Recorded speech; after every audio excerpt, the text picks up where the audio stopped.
Trapaholics, real trap.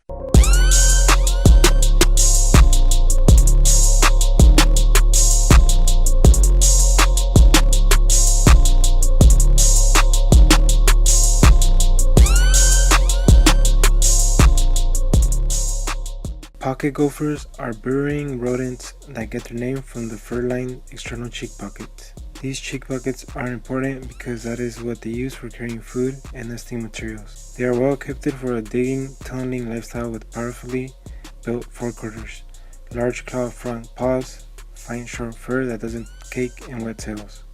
Pocket gophers also have small eyes and small external ears. They also have highly sensitive facial whiskers to assist movement in the dark. An adaptation are the gopher's lips, which can be closed behind the four large incisor teeth to keep dirt out of its mouth when it is using its teeth for digging. The gopher also has a sensitive tail, which helps to back up. The pocket gophers have a body length of 11.5 to 30 centimeters and a tail length of 4 to 9.5 centimeters. Males are considerably larger than females. Pocket gophers live in a burrow system that covers about 200 to 2,000 square feet.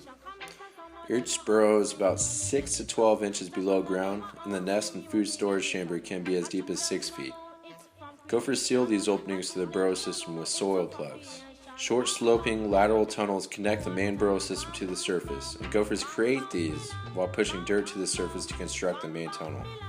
Gophers don't hibernate and are active year-round. Although you might not see any fresh mounting, they also can be active all hours of the day. The majority of the time, gophers live alone in their burrow, although an exception is when females are caring for their young or during breeding season. Gopher densities can be as high as 60 or more per acre in alfalfa fields or vineyards.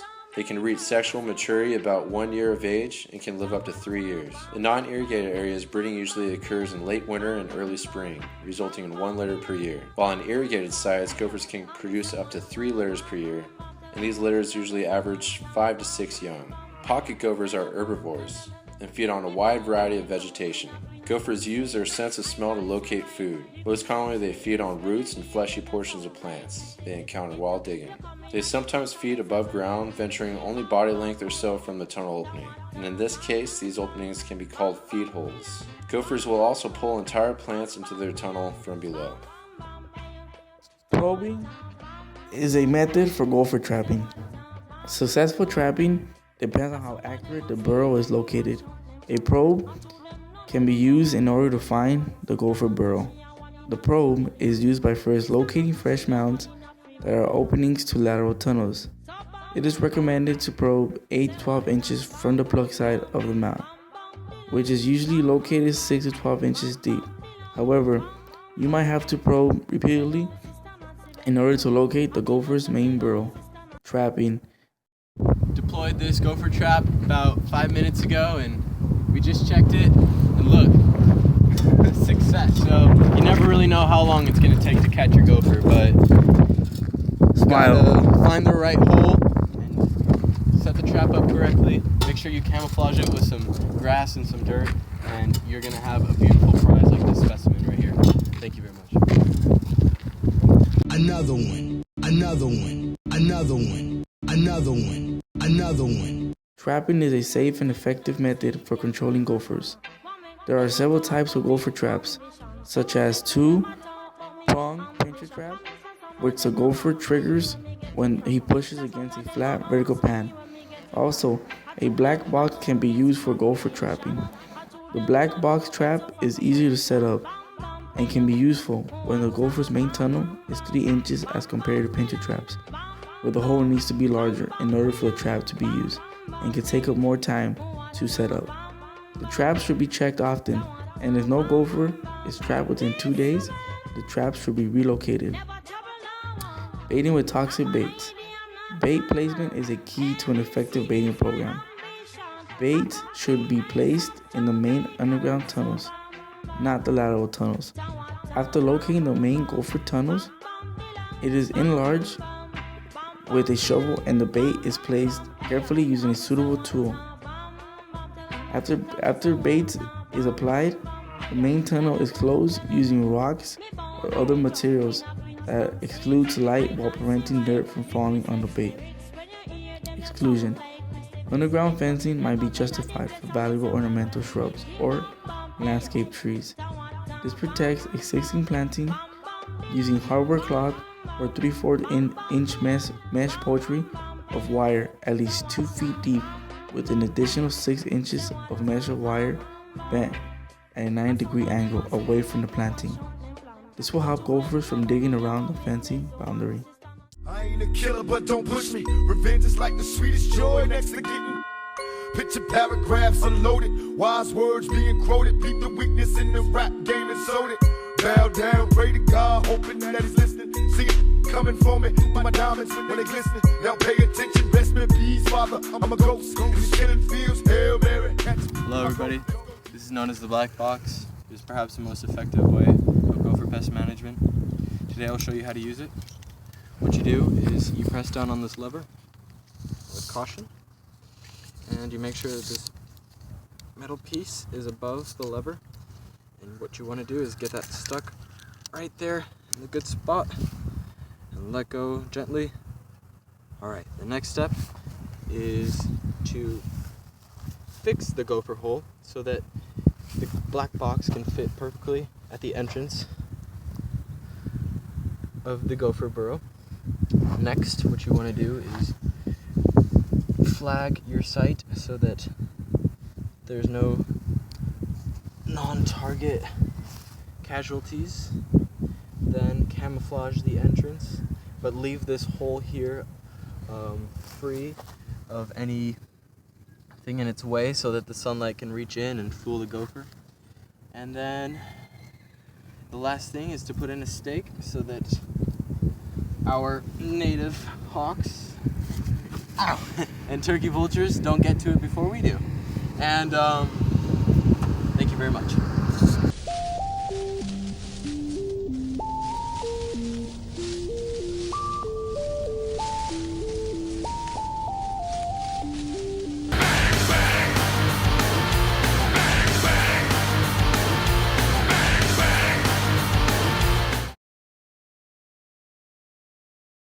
How's it going, everybody? Here we got Johnny Rosecrans, PCA manager at Crop Unit, and we're gonna interview him, ask him some questions concerning gopher management. So one of the first questions is, what's your most memorable moment when it came down to gopher trapping? It's probably not Cal Poly related, but I do remember when my house cat brought in a live gopher and into the house and then left it, and we had no idea what to do at that point, and it was actually growling at us. And so I got a bucket and trapped it and slid something underneath the bucket to shoo it out of the house. So that was probably the most memorable. That was pretty bad, bro. So the next question was going to be, we know that trapping is a successful method for controlling gophers, but what's another method, in your opinion, that's good at controlling gophers?